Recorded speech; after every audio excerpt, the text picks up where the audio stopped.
Welcome to Grief, Silver Linings, and Other Shit with Courtney, and Lynn.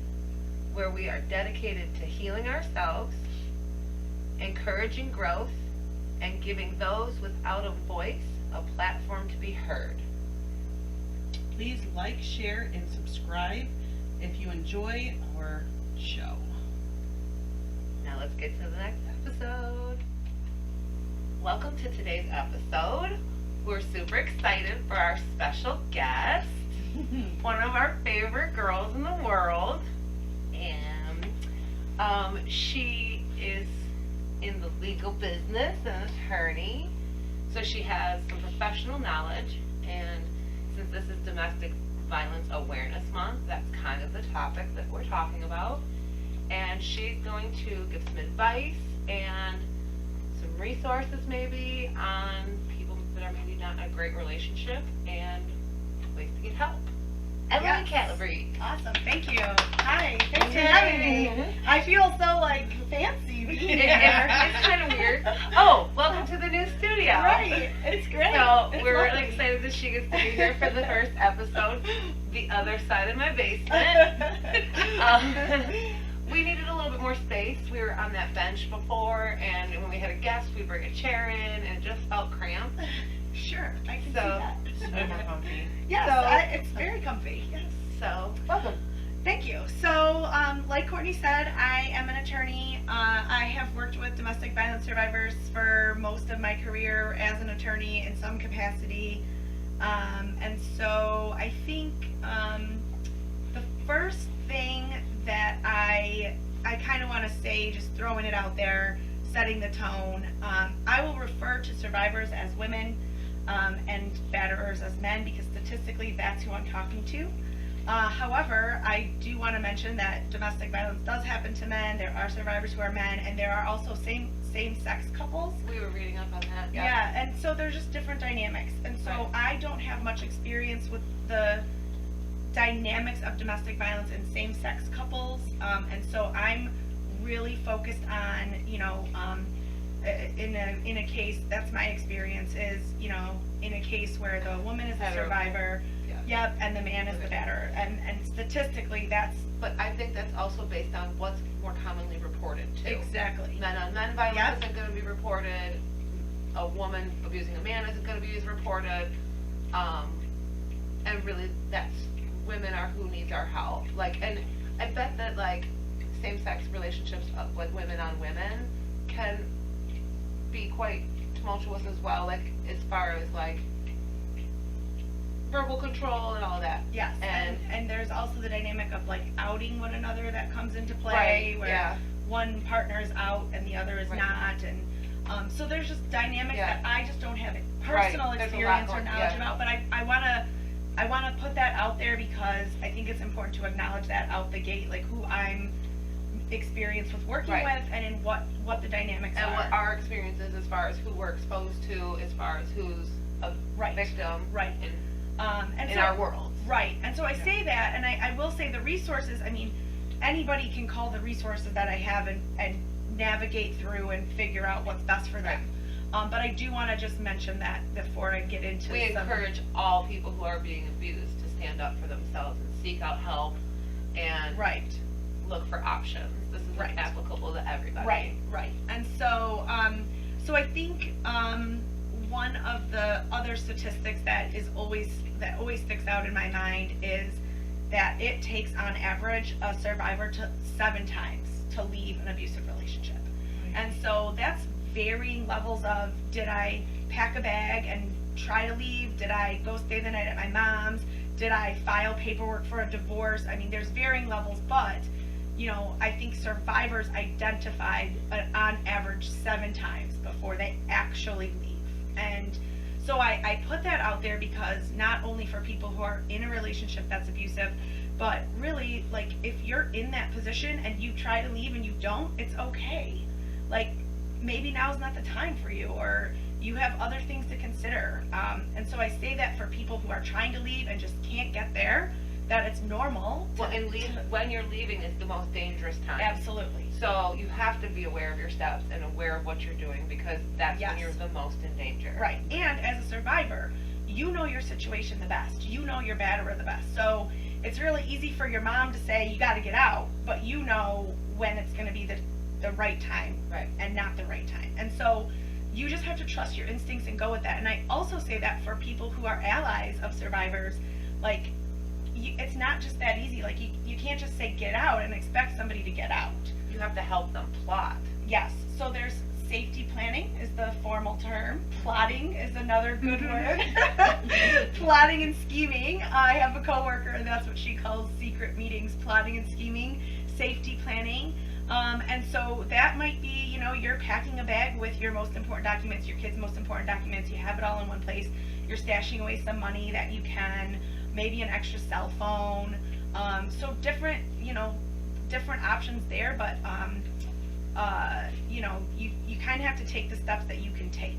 Is it like something putting in a bag and keeping it in your like trunk or something, or in a place in the house that you can easily Whatever feels good to you. Yep, or a neighbor's house. So like a lot of people will have allies with their neighbors. So, you know, like I've heard of people like, if my porch light isn't on in the morning, come check on me. If I fly a flag in my front yard or hang something on my door, a wreath or whatever it is, like the neighbor knows something's up. And the neighbor keeps the bag of, you know, all the things. And I think it's just really important to recognize that it takes time, it takes planning, you know, resources. I heard something one time on the internet, like, if you go to the grocery store, somebody who controls your money, take out $10 extra, like the cash over option, like a little bit where they're not gonna see it, and don't save the receipt, but like, Right, yeah, you know, and it, whittle away if you don't have an option to get your own money. Or, you know, the Boy Scouts were selling popcorn at Yeah. the exit, so I took Yeah. out $20 so I could buy a bag of the popcorn, which actually does cost $20, if you can believe it. But I just think, like, you know, there's little things, and like, you know, again, you, like, as a survivor, you know the best thing to do. And in some cases, that might be never leaving. And you know, you might think you're safer staying than leaving. You might think your kids are safer. I've heard that a lot. And I think it's really important as allies and advocates that we believe the survivor and we trust them and we trust that they know what's best.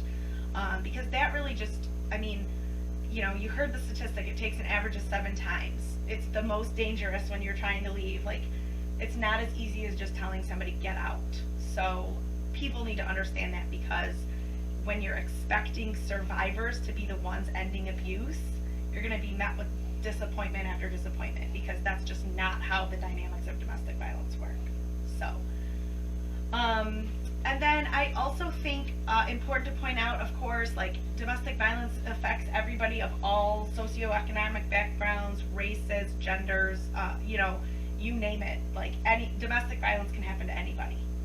So, I did read a statistic that said lower income people are more susceptible. Like, somebody's on unemployment, they lose their job. Like, there's, you know, anger issues involved with being in that economic place. yeah. What was the statistic you read for the commercial?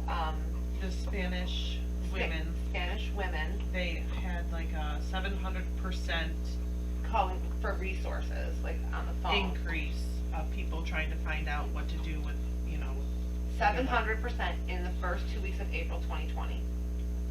Wow. That's crazy. Like a 700% in 2 weeks. Like, Yeah. and we were like, oh my goodness, you know, like, Right. just researching random facts. Yeah. We found that. Yeah.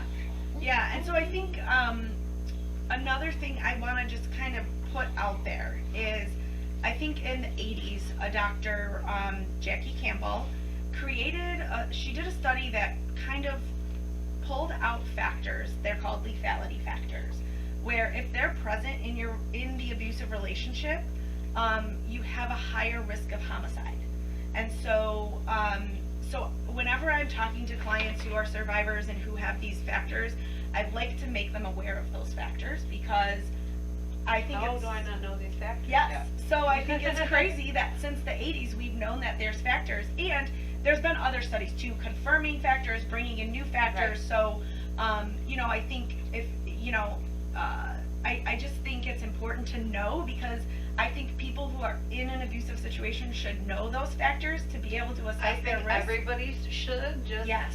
for dating purposes, for Yes. watching your friends in relationships. Yes. And so, you know, strangulation is on like the top of the list. If a partner has strangled another partner in the past, that's a high level of risk for homicide. Access to firearms. So just having access to firearms, it doesn't even mean that the batterer has to own the firearm. And I think the, you know, safe statistic is it increases your chances for homicide by 5 times. But there are other studies that show 8 times, and then even up to 20 if there's been abuse in the past in the relationship, physical abuse in the past. Threats to kill,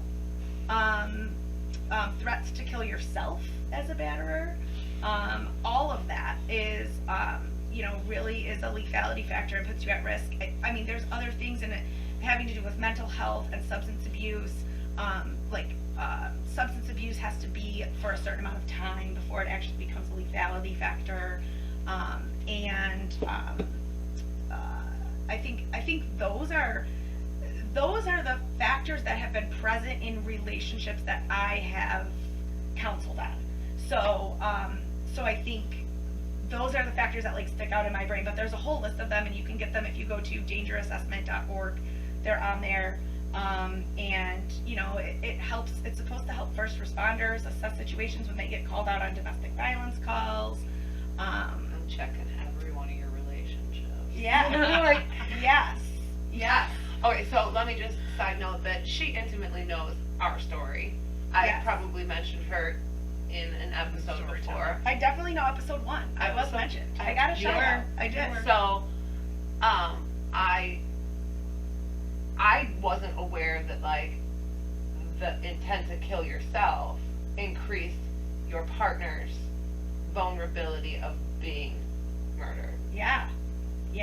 So, and obviously I think he, like in that situation, Yeah, you know, that was definitely present. So, And now okay, so I was reading statistics on like how much, you know, domestic abuse plays into whether you could be a victim of familicide. Mhm. And do you think the fact that he was exposed to it as a child counts even if he never hit my sister? I think that's a really good question. Because he was abused, Right. That's a really good question, and I'm sure, would that be easier to switch to an abuser? Like if he wasn't abused, yes, and I'm sure some sort of trauma in your past impacts right? just knowing what I know. I mean, I can't like cite any You studies, but view violence different than you would if you're never exposed to it. yeah, in my and eyes. I just think like trauma in general, right? Yeah. Like whatever that trauma is when you're in you're a child. I mean, I think study after study shows that like you're more susceptible to a lot of different issues going into your adulthood. So, yeah, I can certainly see why that would be an issue. So those factors exist. They're out there in this world. Whenever I encounter a survivor who tells me about those details, which isn't always at our first meeting, you know, a lot of people, this is another thing to know about survivors, and, you know, survivors feel embarrassed because so many people say to them, why don't you just leave? And so the fact that they don't leave makes them embarrassed that they're in the relationship, that it's their fault. It's not their fault. And, you know, so often we say to the first question, why didn't she leave? Why didn't she just leave? And it's like, well, the real question we should be asking is, why did he abuse her? Right. Like, we as a society need to flip that paradigm and start working on the men who are abusing and not blaming the women who are staying. Because this is ultimately a mental health problem. Yes, and so like, and there's, you know, I think there's just so many factors in each situation. You know, instead of judging a survivor, we really need to be empathetic and just meet her where she is and understand, like, she is the person who They're gonna fight knows, over you. she is the person who knows the situation best. And so we just have to trust that. And so have empathy, no judgments, you know, act as that ally, be that ally, tell the survivor to do, you know, work out a safety plan. And I think, you know, there might be some people out there who just say, I just can't be that for you. I just don't have the mental capacity to do that. And that's okay, because if you're upfront with the survivor about that, then she can find somebody else and, you know, work with somebody else or go to somebody else. Because it is a lot to take on, to have that. But like, there's just only so much she can do and you can do as an ally. So, and then the other thing is, I want to point out, because I think it's really important, is that isolation is a side effect and a tactic used in domestic violence relationships. So the batterer will isolate the survivor from her friends, from her family. Turn off her birthday notification on Facebook so nobody knows it's her birthday and says nothing to her. Yes. Yes, that is the perfect example of that. And I heard somebody that happened to somebody the other day, and I couldn't figure out that's the only thing that you can come up with as an explanation as to why that would be done. yes, and then he can Right. say to her, you don't even have any friends and family. Nobody even said happy birthday to you. Yeah, no one cares about you. Nobody cares about you. Go tell them whatever you want about me. They're not going to believe you. They don't care about you. Mm-hmm. Like, nobody will ever care about you like I care about you. Like, Right. these are all, like, common. And, like, the more you work with survivors, you hear these things over and over and over again. I feel like since I've been paying attention to this subject, not that I've never paid attention, but Sure. I've been digging a little bit Sure. for this month. Yeah. I'm noticing that things that people say, and I'm like, that's a weird thing. Like, just tuck your feet up and let them lay down. Come on. Come on, baby. The dogs are a mess. The dogs just want to be our support animals while we're talking about such a difficult topic. Yes. So, I mean, like, you just hear, like, I see Facebook posts in this relationship that I know of, Put your head down. and it's, Come on. sit down. Come on. And it's just, I love you so much, and and like having to post it, and like, then I heard that about the birthday thing, and I was just like, ew, Come on, right? Yeah. ew. Yeah. And so it's just really important, like, to be the person, That kind of reaches out, Yeah, and and- kind of maintains that contact. yeah, and says, even though you're in this relationship and I think you should leave, or in my brain, I wouldn't be staying, or whatever. Right, even if I can't listen to what he does to you all Right. the time, like, maybe it'll break my heart to listen to it all the Right. time, but just to know that you have a lifeline. Yeah, so to the extent that you can in that situation, be there for that person. I think the isolation, like, the goal of isolation is real. And once she's isolated, there's nowhere for her to go. And so, even to say, like, yeah, this is, 6 years later, I'm calling you because it's time, like, I need to talk to somebody, I need to go somewhere, like, to Right. have that, because, and to just reiterate to the survivor, like, you know what, you know the situation best. When you're ready, give me a call, no matter how long it's been. Or I have a girlfriend, a client, that I told her, I can hide you in Tennessee. yeah, and I can hide you. I can send somebody to a doorstep, and that doorstep would not turn you away. yeah, and that's the thing. It's like, just to have that out whenever it's needed, Mhm. no matter what. Don't judge. Like, I don't feel judged. And even when they reconcile, because we know that happens, right? 7 Right. times. So she leaves, she goes back. She leaves, she goes back. Like, that's normal.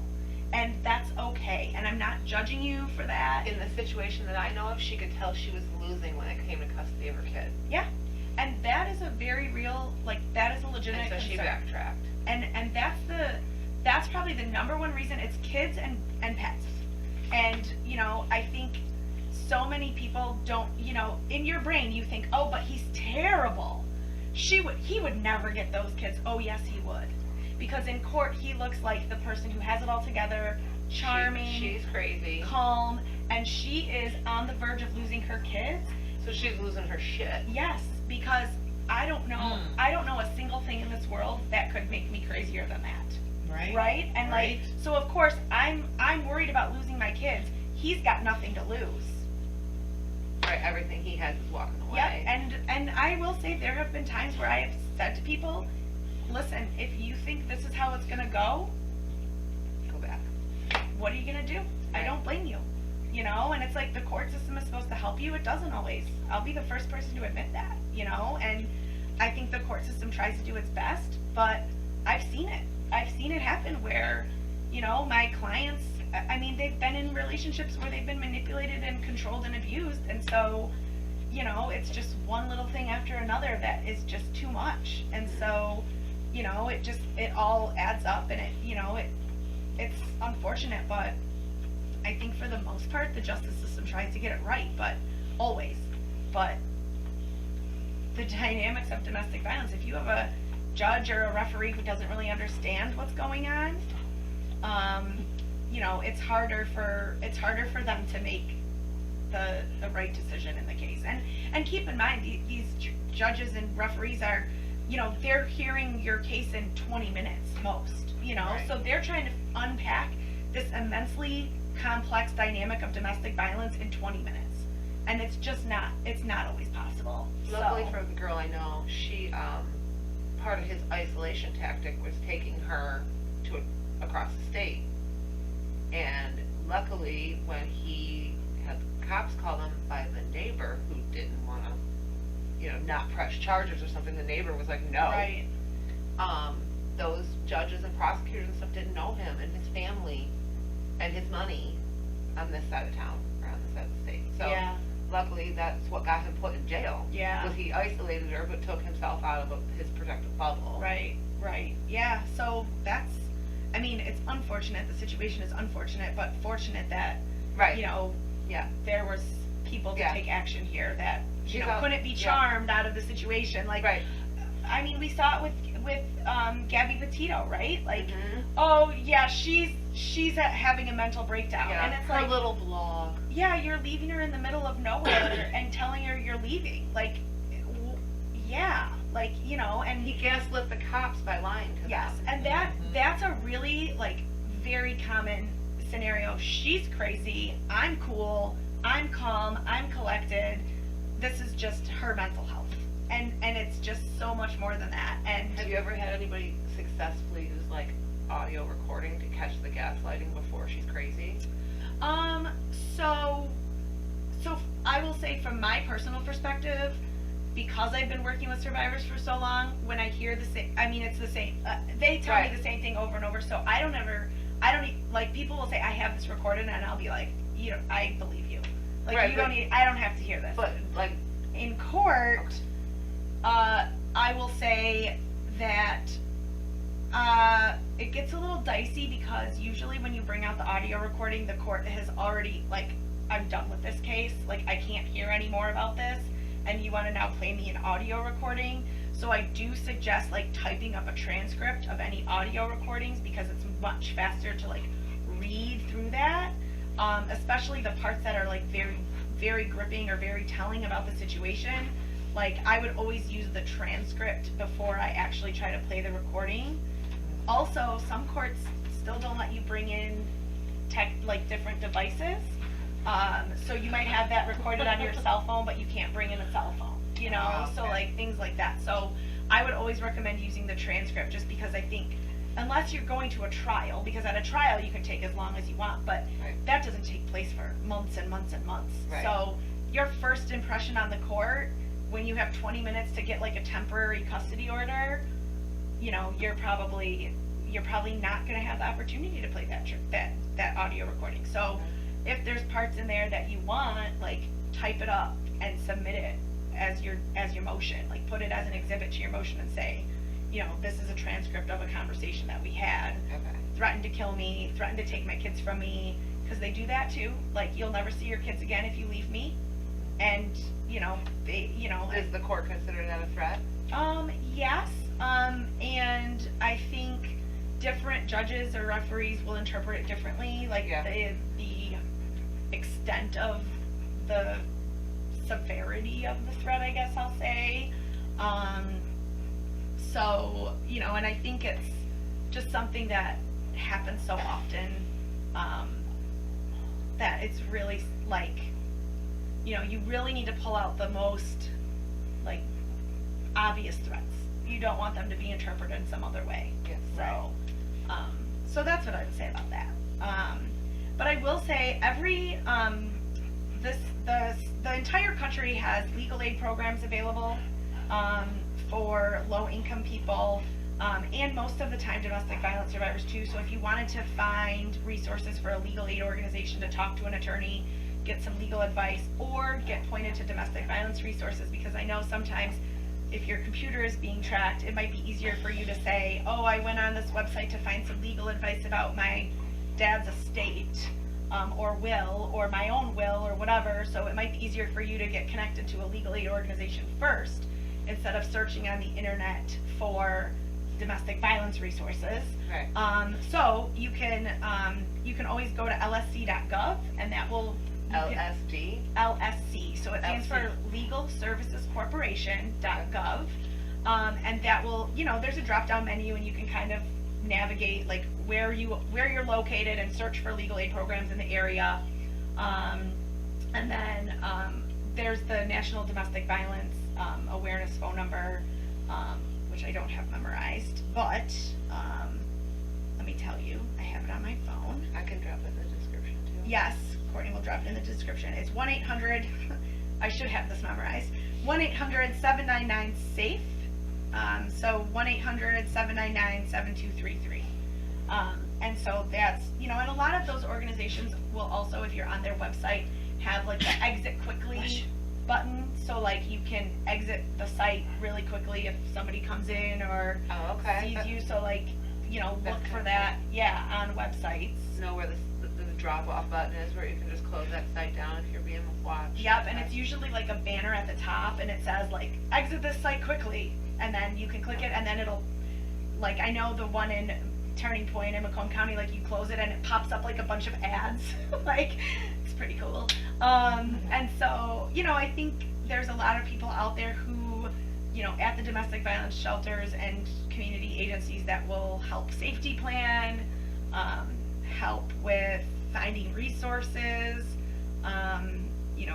counseling. Maybe you're not ready to leave, but you need some counseling. Maybe you're an advocate, working with the survivor as an ally, and you need counseling. Like, all of that is available. So, yeah. You don't really have an excuse. Not having money is not the excuse.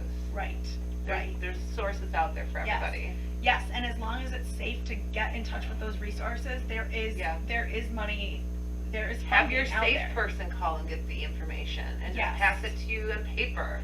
And that's another really good thing about like a legal aid attorney or an advocate at a domestic violence organization and sexual assault. I guess I should throw sexual assault in there too, because I know a lot of the domestic violence organizations are also advocates for sexual assault survivors as well. So I think that's really important to know too, because maybe you're listening to this as a sexual assault survivor, and so you're not to be left out of that group. But like, I've told clients before, like, oh, the only freedom you have is at the grocery store. I'll see you at Meijer. What time? I will walk through the grocery store with you while you push your cart and get the information I need and give you the information you need. And I think a lot of advocates would do that. And so if they're watching your time, if you're on the clock and you can't get away with anything, right, they are willing to help you with that. That's why you need to reach out for that specific resources, because they know how they're used to helping you blend into your day. Yeah, pediatrician offices are a big one too. Like, if you can take your kid to the pediatrician, talk to your pediatrician about resources. Hair stylists are another good one. Like, I know your hairstylist knows all about it. I'm sorry, but that MFR cut her off of everybody but me. Yep, and so that's the thing. Me. It's like, you know me. Those people, to kind of be the resources. So, whatever works. So, yeah. I don't know. Are there other questions? So let's go over a couple of things. So, like, the biggest things that you can do for yourself: start stockpiling a little bit of money. Have just cash, so that if you want to leave and get a hotel, like, it doesn't even have to be that much money. Like, just a little bit of petty cash. Slowly whittle it out. Have a go-to bag, like a bag of your documents. Even if it's not a packed bag, because they would notice that. Like, know where you can just be like, oh, that, like, accordion file has all my stuff in it, toss it in. Like, anything else? Like, for a clothes, maybe like a pair of underwear, if you have kids. Yeah. Like, this is like really sad to think about, but like, if your kid has like a favorite book, like, buy another copy of that book and put it in your bag, so that if you have to take your kids with you, they have an item, a comfort item. Yes, because that's, That's a good one. it's traumatic for kids to be, and I think that's a barrier for survivors, is traumatizing their kids. And it's like, well, what's worse? Being here where I'm getting abused, or going to a shelter where I have no idea what's going to happen, or am I even going to be able to get into a shelter? Like, Right. just various unknown questions, right? It's scary. Right. So, like, if it helps you feel like that, you know, you're able to get your kids with that comfort item Right. when you're fleeing, Yeah. you know, it's just something else that helps. Yes. You know, Having a friend, having a connection to life, like not letting go of at least one good connection, and even if it's like your hairdresser that you don't see that often. Yep. Like, that girl could have walked in my salon and said, "I'm Courtney's client and I need help," like at any time, and all those girls would have like helped her. yes. Like, because of me. So Yes. like, you hold a connection to one person, and those other people are gonna kind of be aware that you need help. Yeah. So like, Yeah. it doesn't even matter if it's like Yep. your girlfriend's neighbor, or like Yeah. that she's friends with, like that girl would help you. Yeah. Or like have a code text with you. Like, if I text you and say, I'm really thinking about dyeing my hair bright blue, Right. you know something's wrong. You Right. know what to do. There's Yep. a plan in place that gets triggered with Yep. that text message. So Yep. like having those like safety plans Right. where somebody else is aware, you know, so that. Okay. Also, I think that people are worried about damaging their children. A strong mother can get her kids through anything, especially with the proper therapies and like the proper counseling. If you are in a situation that's not this extreme, but you have some flags, work on getting that person, your spouse, your partner, some mental health. Like, encouraging therapy in that person, and really work on trying to heal that person in their own right, but keeping yourself guarded, because you got to watch for more signs. Like, don't think that person is just going to get fixed right away. I think that was partially my sister's problem. He'd get better, he'd backslide, he'd get better, he'd backslide. She had her guard down. As we all know, my sister wasn't really in an abusive relationship, but he was abused. He had mental health problems. He tried to take his own life. She should have been more on guard. Living with somebody that, I'm not blaming her or anything, but Right. she didn't have flags. Like, this wasn't something we were well versed in. Right. To know that she was that much more at risk Right. from his mental Right. disease. Right. So know that if you're in a relationship with somebody that's struggling mentally, that you got to keep yourself safe while you're encouraging Right. this healing as well. Right. And I will say, a lot of times the system points batterers to anger management, and this really isn't an anger management issue. This is But when we talk about healing, we're not talking about Oh, no. conventional healing. Right. Like, please push them into meditation and to Right. Reiki and energy work, clearing their chakras. Like, that's what we're talking about. Yeah. But counseling can dip your toe in there. Right. Don't just medicate a problem. Medication, like, you've got to attack that root core inside of people and figure Yeah. out. And so there is batterers intervention, you know, therapy programs Right. out there.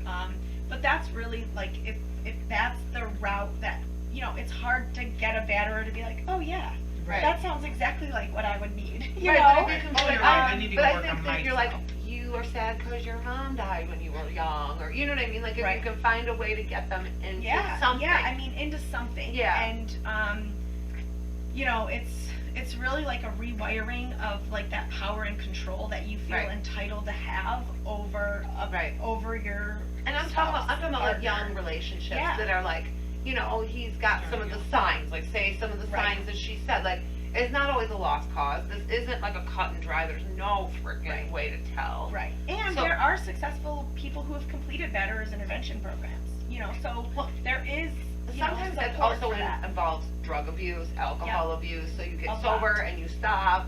Like, so there's so many options out Yeah. there. It's not a done deal. You Right. don't have to end up Yeah. in the worst of situations. Right. Like, we need to encourage mental health help for everybody. I agree. Yeah. And just in general. In general, yeah, just Yeah. in general. So, Everybody. Everybody. Everybody. And that's the other thing too, is that like if you are a survivor and whether you leave the relationship or you don't, you should be in therapy. Your kids should be getting therapy. Like, Yes. you know what I mean? Like, don't be scared to have to get therapy. Right. Like you're gonna need it. I mean, Right. this is Especially if you stay. right.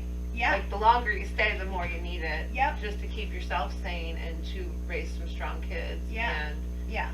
So, you know, I think it's another thing that people just have that stigma sometimes still of like, oh, I can't go to therapy. like, you know, people will think I'm crazy, or people will Right. think I'm, you know, whatever. And it's like, no, like, please, these dogs, like, just, you know, get that barrier out now, because it really is, I think, scientifically, like, supported by data, the thing that helps people heal from domestic violence, kids and adults alike, is therapy. Yeah. So that's the treatment. EMDR.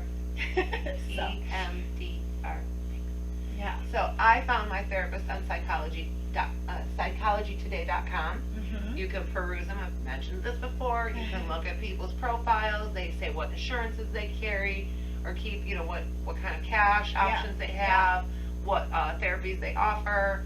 You can see a picture of them, so you're like, oh, I don't want to see a man, I want to see a woman, like whatever. Right.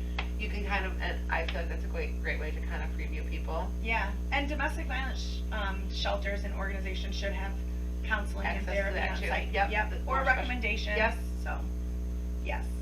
All right. All right, That cool. That's it. That's a wrap. Wow, Yay. that was good. Thank Thank you. you. Go back See to you work, next so. time.